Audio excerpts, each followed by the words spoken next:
صحیح ډاکټر صاحب دا راته چې نورو قانونو چې کوم دی نو موږ نه بعد ځینې ملکونه داسې چې موږ نه بعد ترقي د ازادي موندلې ده او هغوی چې کوم دی ترقۍ په لور دي موږ هغوی نه ډېر وخت مخکې ازاد شوي وو ازادي موندلې ده خو تر اوسه پورې چې کوم دی نو داسې ځوړند یو لا فعل داسې په هغه معاملو کې نو خپلو مسلو نه وځو لګیا یو د دې دپاره ستاسو څه نظر دی ستاسو سره د دې څه سلوشن دی زه به درته یو مثال درکړم په کوډ ورډ کې جی جی چې 3 رونه دي صحیح هغه 2 رونه چې دي هغې 15,000 روپۍ ورځ ګټي او هغه کور ته وړي صحیح نو هغه کور ته به 10,000 روپۍ ورځ ځي جی جی جی او په میاشت کې به هغه 3 लाख ته رسي 3 लाख روپۍ په کار دي چې میاشتې په آخر کې کور کې جی جی خو هغه یو ورور غل دی دا کور اغلا کوي نو کدی د 5,000 په ځای 6,000 روپۍ ورځ هم ګټي خو دغه کور به په مخ کې نه ځي صحیح صحیح نو یو خبره دا ده چې په یو ملک کې انصاف ني سزا غلط نه ملاويږي هغه ملک ترقی نشي کولی صحیح او دا اوس په پاکستان کې خلکو ته یو ناممکنه خبره ښکاري نو د دې لپاره به سرکار ته په ایمرجنسي بنیادونو باندې لکه نن دا خبره عامه خبره ده چې زما په وطن کې د ډیمونو کیپیسټي شته چې زه په 2 روپۍ یونټ هایډل پاور پیدا کم خو زه دغه سپیسیفیک کمپنو د وجې خپل ارزانه بجلی نه پیدا کوم ځکه چې دغه کمپنۍ چې دي نو دا وطن د اختیارمنو دي او د اختیارمنو کې نه خپل انصاف شته او نه داسې طاقت شته چې دا انصاف یقیني کی نو ګوره چې که په تعلیمي اداره کې انصاف ني که په عدالت کې انصاف ني که زما په سیکریټریټ کې انصاف ني نو که زه ډېرې پیسې هم ګټم نو زه ترقي نشم کولی ماله پکار دا دي چې زه د وسایلو اپټیمم یوټیلایزیشن وکړم اپټیمم یوټیلایزیشن به هغې کېږي ستا مخې ته یاسین ناست دی دی چې د شپې په آرام خوب ونه کي نو دی سهار خپل کار نشي کولی او دا په آرام خوب به پسې کېږي دا چې ده ته امني چې دی د شپې خپله څوکیداري نه کوي بلکې بېغمه خوب کوي دی چې سبا سهار پاسي نو دی ډاکټر له سفارش نه ګوري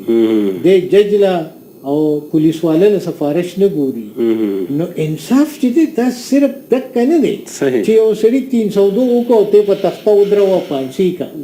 انصاف قدم په قدم باندې ستا معاشره کې پکار دی ګوره برطانیه کې یا په جاپان کې هغې سپایله تنخواه ورکوي هغه په سړک باندې خپله ډیوټي کوي هغې د قوم پیسه په سړک لګوي خپل مین سړک جوړي هغه استاد له تنخواه ورکي هغه سار 8 بجې ډیوټي لذي او 4 بجې چټي کوي داسې ډاکټر شو داسې انجینیر شو داسې سیکریټري شو داسې منسټر شو دې ټول ته دغه تنخواه ملاويږي ولی په پاکستان کې دغه تنخواهګانې دي خلکو ته نه ملاويږي ولی پاکستان کې په سړک پیسې نه لګي ولی پاکستان کې ایر کنډیشن نه لګیدلې جج صاحب ته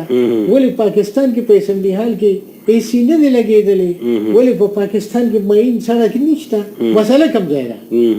په دغه سړک قانون نشته صحیح نو په قانون کې نه نو زه ته چې دفتر ته رسو نو موږ بلا کنځل هم کړي که مخامخ یېرېږو نو په ډکې کوو خو کنځل کوو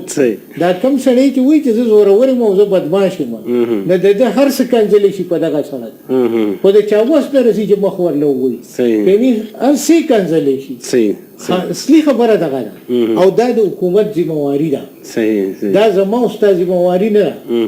زمونږ اخلاقي ذمہواري ده چې مونږ ظلم ونه کړو مونږ زیاتې ونه کړو مونږ قانون ته ضرورت پېښ نه کړو ګوره د اسلام چې دی او خدای دی تعالی بغیر تنخواه بغیر سپایي بغیر ججا انصاف او امن درکوي خو موږ په دین پوهېږو نه چې په دین نه پوهېږو نو بیا د سرکار ذمہواري ده نو سرکار سپایي له تنخواه ورکوي جج له تنخواه ورکوي نو وکیل له هغه خپل مراعات او طریقې کار ورکړی دی عدالتونه یې جوړ کړي دي خو انصاف نه ورکوي خلکو ته نو ستا پیسه د مغرب نه ډېره لګي په دې ملک خو ته خلکو ته هغه د زړه سکون نشي ورکولی نو د زړه سکون چې په کوم وطن کې نه ته ښه استاد پیدا کولی شي نه ښه شاګرد پیدا کولی شي نه ښه جج پیدا کولی شي نه ښه ډاکټر پیدا کولی شي. نو ته که هر څومره محنت دوه درې کسه به محنت کوي خو دوه درې کسه غلا کوي دکه غلا ستا قانون نیسي. نو ستا قانون چې دغه غلا نه نیسي نو دا محنت چې څوک کوي نو د ده محنت بس دی. دا ملک له ترقي نشي ورکولی دا مونږ په مخ کې نشي بوتلی. د ازادۍ نعمت چې کوم دی که نه هغه هم دکه دی. ډاکټر صاحب دا راته وایي چې لکه موږ وګورو که د لږ وخت کې ځوانان چې کوم دي تیار فصل چې کوم دی میوه ورکوونکی فصل چې کوم دی هغه سره خو خواري وغیره همدغه ځای نه وشي هغه چې تیار شي د ګټې وټې شي نو هغه لګیا دی بهر بل ملک ته خپل سروسز ورکوي او ډېر زیات مقدار سره. موږ چې وایو پاکستان چې کوم هغه د ملا تیر چې کوم دی نو هغه موږ نه لګیا دی په ډېر زیات مقدار سره بل ملک ته ورځي. تاسو په دې څه نظر دی؟ یو تیر پروګرام کې په دې باندې مونږ خبره کړې وه چې لږ حده پورې چې وسایل زمونږ دي که هغه معدني دي که هغه بدني دي او که هغه ذهني دي او مټي چې دي هغه په ماس امیګریشن کې د افغانستان نم لاړې د پاکستان نم لاړې او اوس پاکستاني پاسپورت چې ته غواړې نو دوه درې میاشتې پې لګي. پکار دا و چې نارمل پاسپورت به په هفته کې میلاوېدو او ارجنټ به چې دی نو 24 اورس کې تا ته میلاوېدو یا به میکسیمم 48 اورس کې میلاوي. اوس تا ته په میاشتو کې میلاوېږي. د دې څه مطلب دی چې په هر ضلع کې پاسپورت دفتر دی چې په ټوله صوبه کې یو دفتر و نو تا ته په هفته کې نارمل پاسپورت میلاوېدو. اوس چې په هر ضلع کې دی نو تا ته په 2 میاشتې کې نه میلاوېږي. دې مطلب دا دی چې برین ډرین شروع دی د مټو ډرین شروع دی بدني مین پاور ستانه روان دی. ایجوکیټډ کلاس چې دی نو هغه هم تاسو وګورئ روزانه تاسو د هوم افیس ریکارډز وګورئ د برطانیې د امریکې د ترقي یافته دنیا شپه ورځ انټرویوګانې شروع دي چې ایلیګل ایمیګرنټس راننوځي. ستا ایجوکیټډ کلاس چې ستا پې د وطن بلا سرمایه لګېدلې ده ستا ادارې ټولې انرژي سپاغې صرف شوي دي هغه ستا د ملک نه تښتي او بهر مزدوري کوي. ستا ډاکټر چې دی هغه د خپل وطن د ډاکټرۍ نه د پردي وطن څوکیداري پریفر کوي. دا ټولې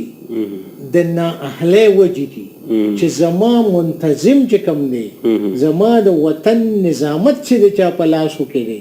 هغه کې هغه اهلیت نشته چې دی بچو دپاره پرم نه د خوشحالۍ ځای پیدا کی چې دی خپل محنت وکړي او د خپل کام په کار راولي. منرل ویلث درنه د پیسو په لالچ کې خلک والي ته له 100 روپۍ وګټې او ستا قیمتي منرل د ګټو په نرخ ستانه خلک والي. ستانه زلمی چې دی بدني د مټو قوت درنه د مهاجرت په شکل کې لاړو او ټیلنټ درنه د برین ډرین په شکل کې لاړو او دغه برین دغه مټې ستا په وسایلو استعمالیږي او د پردو وطنونو د ترقۍ سبب ګرځي. آیا دا موږ خپل ملک له نشو کولی؟ خو دې ملک کې داسې څوک پکار دي چې په اواز څوک یقین وکړي په اواز څوک باور وکړي. داسې لیډرشپ نشته په دې ملک کې چې دې ځوان کول حوصله ورکړي دا ځوان کول یو بل ته رانږدې کړي. باچا خان بابا به وي نن دی که سبا دی دا مال د زرغون شاه دی نو هغه بوډاګان باباګان به چې ناست نو هغوی به وایي دا زرغون شاه زه یم هغوی به خوشحاله شو. د اوسنیو لیډرانو کې هغه کوالټي هم نشته چې خلکو له هغه د دروغو حوصله ورکړي. لکه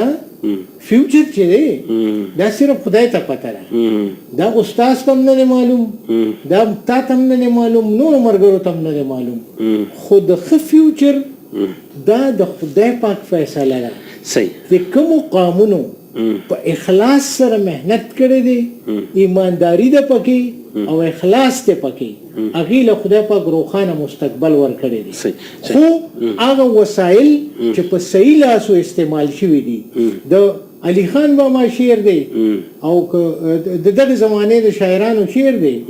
وی ښه وی بد کړو د یار بدو هم نشینو خخوی بد کرو د یار بدو هم نشینو سپین تار تور شي چې غړي په خیرن لاس نو په خیرن لاس باندې کومګه دا تنقید کی او دا پاک ځوانان دی مون کرپشن ته مایل کو دی ته په نوکرۍ کې د رشوت ضرورت راځي دې ته په داخله کې د سپاره ضرورت راځي آیا دا موږ د وطن فیوچر جوړو که تباہ کوو صحیح